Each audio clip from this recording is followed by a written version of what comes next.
நேர்கணவரையும் மற்றொரு காணொலி வாயிலாக சந்திப்பதில் பெருமகிழ்ச்சி அடைகின்றோம். நேர்கணவருக்கும் அஸ்ஸலாமு அலைக்கும் வணக்கம்.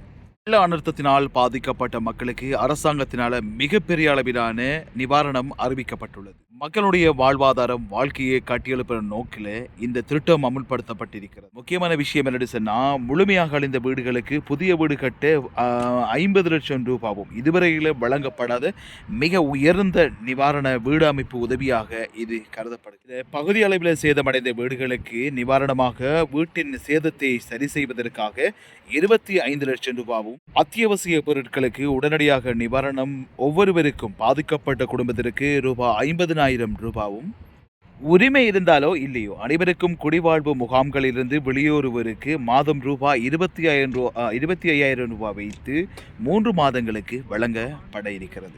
வாடகை வீடு எடுக்கும் குடும்பங்களுக்கு சிறப்பு வாடகை சலுகையும் கூட வழங்கப்படுகிறது.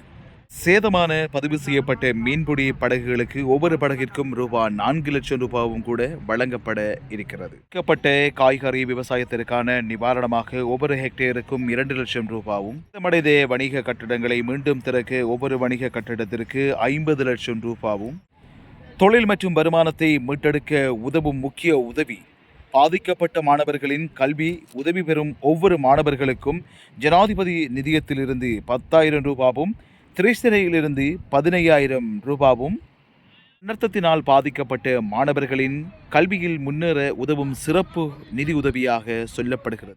இது ஒரு நிவாரண அறிவிப்பு மட்டுமல்ல, மக்களின் வீடுகள், தொழில், விவசாயம், கல்வி, வாழ்வாதாரம் மீண்டும் கட்டியெழுப்பும் ஒரு முயற்சி. இந்த விண்ணப்ப படிவங்களை பூர்த்தி செஞ்சு உங்கள் கிராம சபைகளிடம் கொடுங்க.